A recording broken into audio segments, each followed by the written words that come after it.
ಶ್ರೀ ಗುರು ಬಸವಲಿಂಗಾಯ ನಮಃ.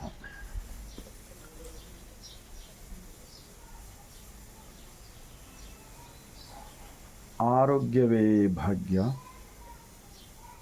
ಆರೋಗ್ಯವೇ ಸಂಪತ್ತು. ಈ ಸತ್ಯವನ್ನು ಅರಿತುಕೊಂಡು ಆರೋಗ್ಯವಂತರನಾಗಿ ಬದುಕಲು ಬಸವಾದಿ ಶರಣರ ಅನುಭವ ಮಂಟಪದ ವಚನಗಳನ್ನು ಓದಿರಿ, ಶರಣರ ಸಂಘದಲ್ಲಿ ಭಾಗಿಯಾಗಿರಿ, ನಿಮ್ಮ ಅರಿವೇ ನಿಮಗೆ ಗುರುವನ್ನಾಗಿ ಮಾಡಿಕೊಳ್ಳಿರಿ. ಕಾಯಕವೇ ಕೈಲಾಸವೆಂದು ಹೇಳಿದ ಶರಣರ ಒಂದು ಆದೇಶದ ಮೇರೆಗೆ ನಾವು ಮಾಡೋಣ. ಕಾಯಕ, ಪ್ರತಿಯೊಂದು ಕಾಯಕ, ಯಾವುದೇ ಕಾಯಕ ಮಾಡಿದರೂ ಅದೆಲ್ಲವೂ ಕೂಡ ಒಬ್ಬರು ಇನ್ನೊಬ್ಬರಿಗೆ ಬೇಕಾಗಿರುತ್ತಾರೆ. ಅಂತಹ ಒಂದು ಏನಾದರೂ ಕಾಯಕ ಮಾಡಿ ಬದುಕುವುದನ್ನು ಕಲಿಸಿದ್ದಾರೆ ನಮ್ಮ ಬಸವ ಕಲ್ಯಾಣದ ಶರಣರು. ಈಗ ನಮ್ಮ ಮನಸ್ಸಿನಲ್ಲಿ ಏನಾದರೂ ಅಜ್ಞಾನ ತುಂಬಿದ್ದರೆ ಅದನ್ನು ತೆಗೆದುಹಾಕುವ ಸಲುವಾಗಿ ಅನೇಕ ವಚನಗಳನ್ನು ಬರೆದಿದ್ದಾರೆ.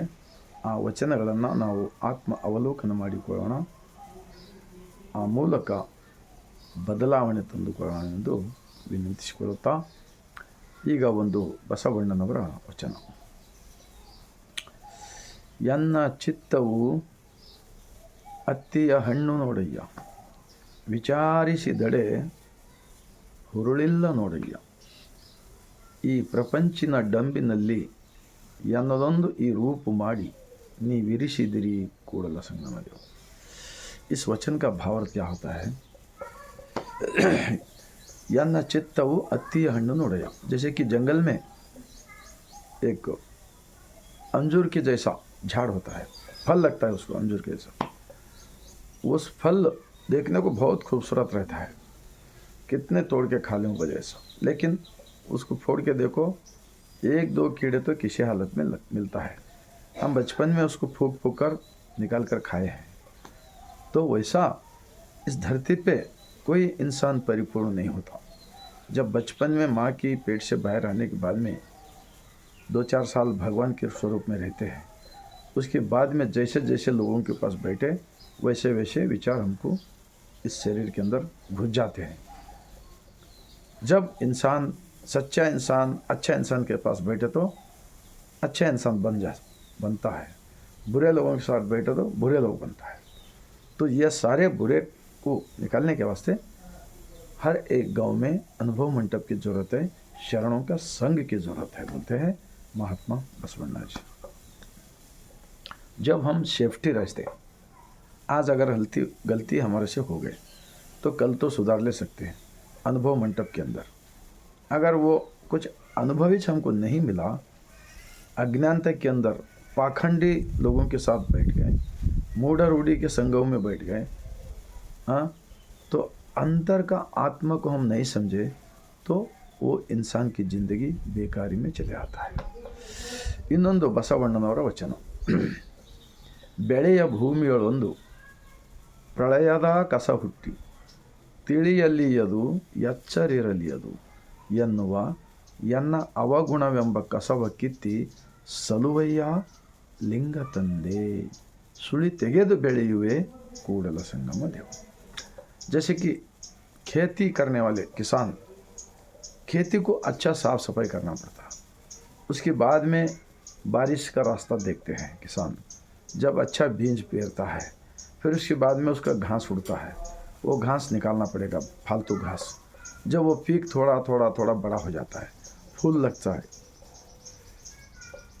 ಹೂವುಗಳು ಹತ್ತವೆ, ಕಾಯಿಗಳು ಹತ್ತವೆ, ಆನಂತರ ಹಣ್ಣುಗಳು ಹತ್ತವೆ, ಆನಂತರ ಪ್ರತಿಯೊಂದು ಬೆಳೆ ರಾಶಿ ಮಾಡಿ ನಮ್ಮ ಬದುಕಿಗೆ ಸಿಗುತ್ತದೆ.